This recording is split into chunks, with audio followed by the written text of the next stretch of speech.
All right, guys, in this one, we're going to talk about the graduated filter. This is an example that we haven't seen yet, but this is one of the oldest photos that I have from when I was first getting into landscape photography. I took it, it's over 10 years ago now at this point, but this was one of the first times that I actually set my alarm. I got up early to try to get out to the ocean before the sun came up. The exercise here was more just trying to play around with a neutral density filter on my lens and to just play with the settings on my camera to just see how I could get certain looks. So while the composition in this isn't that great, the subject matter is kind of boring. You know, it's your stereotypical shot where the horizon line is kind of right in the middle. It's just kind of blah. But it's one of the first photos that I got back to my house and saw, oh wow, that's kind of cool, what you can do here. So basically what I did was I put a neutral density filter on the front of my lens, which is like it's a clear filter, but it's got like a little haze or a darkening screen on it. And what it allows you to do is to use a longer shutter speed. And what that does is if you're using a longer shutter speed, in this example, it was 20 seconds. So I had the camera on a tripod and I set the exposure. The shutter was open on the camera for 20 seconds, and this is actually on the coast. It's not a lake; it's near the ocean, so you can see the water was coming in and out. The waves were coming in and out over these rocks, and over a 20-second period, what it does is it makes everything look smooth, and it almost looks like a fog or a haze or a mist that's kind of going over the rocks. This is the right out of the camera raw file. There's nothing been edited or done to this one yet. But it was just me sort of playing around to see what I could do with longer shutter speeds. So I figured it's a good photo to demonstrate this graduated filter, because what I did here was, since I used a longer shutter speed to try to get these rocks, you know, in the water to look all smooth, what happened was, you know, if we were to try to go through this photo and make our normal edits, so let me see, I'll straighten this out. I might want to kick the exposure up a bit just for the foreground is still a little underexposed, so maybe I would do kind of something like this. Maybe bring the black down just a touch, a little touch of clarity, a little touch of vibrance. But you can see if we expose for the foreground, the sky looks kind of blown out, and now the sun wasn't even really up yet. It was still dark out at this time. It was very cloudy. It was kind of, it looked like it was going to rain. But you can't get that vibe from this still here because of the 20-second exposure. It was just letting a lot of light in, and the top part of the photo got all bright. But what you can do is click up here and use your graduated filter, and what it does is, if you, let's give it a minus exposure here. What you want to do is click and drag down, and if you hover over the dot, it shows you the area that is going to be affected by the sliders. So you can see at the top part of the mask, it's more dark, it's more filled in, and at the bottom it is not being impacted at all. So our sliders here, if you can see the sliders for this graduated filter that we've set up, it's all stuff that we've covered before previously in our course. So what you can do is make these adjustments, and it's only going to impact this red area of the photo. Now, in between these two lines is where that effect gradually falls off, hence the graduated filter. Because once you get to this line, it gradually starts to thin out until it gets to about here.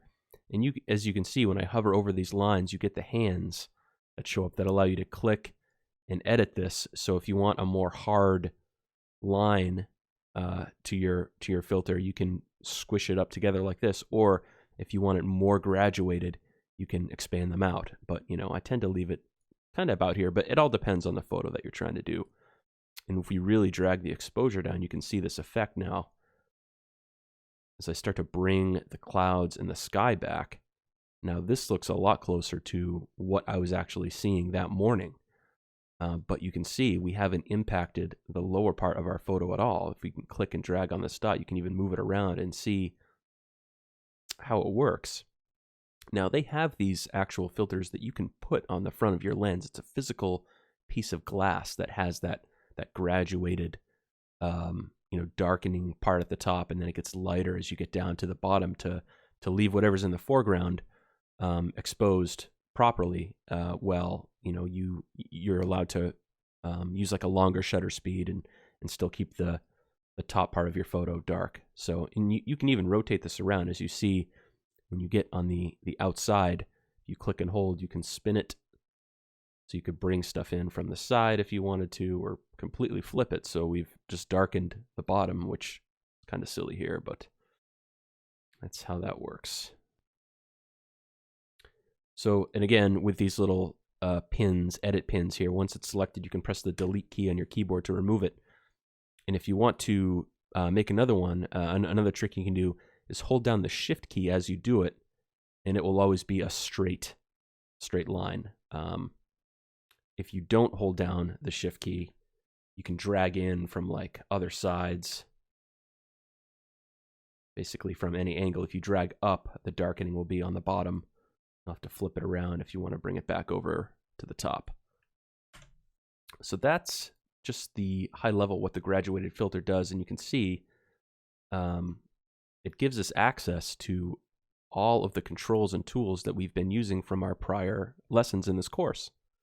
So we can adjust clarity, and it's only going to impact the sky up here. Same thing with saturation. I'm kind of wondering why they don't include vibrance up in here, but if you want to boost saturation, you can see how that only affects the top part. Maybe you want to bring the blacks down a little bit, highlights down a little bit, add a little bit more drama into the sky, add some dehaze. And there you go. While the photo compositionally isn't all that great, you can see we've managed to make something that's a little bit more interesting and dramatic with our graduated filter. So let's take a look at some more examples here. Here's our shot from Italy. And if we want, we can bring the exposure up to expose more for the foreground. We will drag our neutral density filter.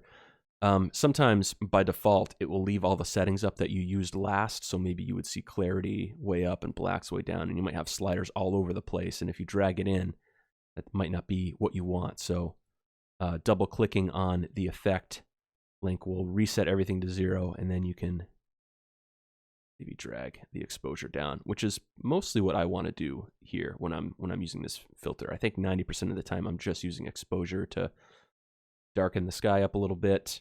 Sometimes if it's just a sky thing, I might add some clarity, make the clouds a little bit crisper, maybe add some dehaze.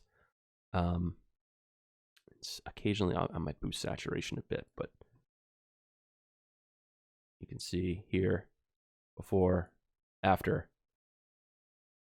You have a properly exposed foreground here, and then a properly exposed sky. In this example, this was a very cloudy, overcast day, just a solid, boring sky. I figured this shot would be better in black and white. And I thought in this instance, there's already sort of a graduation that's happening with the water in the foreground, a little bit darker, and then it gets lighter up in here. So my thinking was for this one, let me reset. Drag my exposure down. And then I thought it might be interesting to drag up from the bottom here, have that more dark foreground in the water that sort of leads up into a lighter reflection area of the photo. I thought that looked kind of neat. You can see our before and after with this one.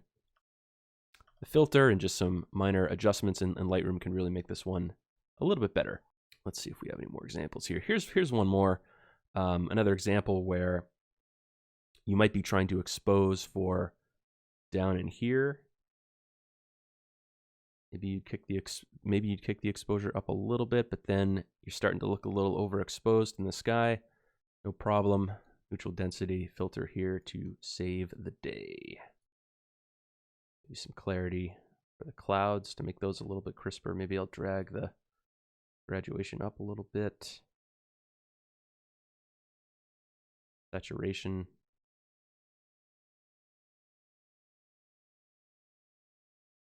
There, and I think that looks a little bit better. So that's the graduated filter. In the next video, we're going to be getting into the radial filter, which is very similar, except it's another shape that sort of gets overlaid on the screen. So thanks for watching this one. Hope you guys learned something. If you like the video, please like it and subscribe to the channel. Leave comments, and I will do my best to answer them when I have time. Have a good day, everybody. Cheers.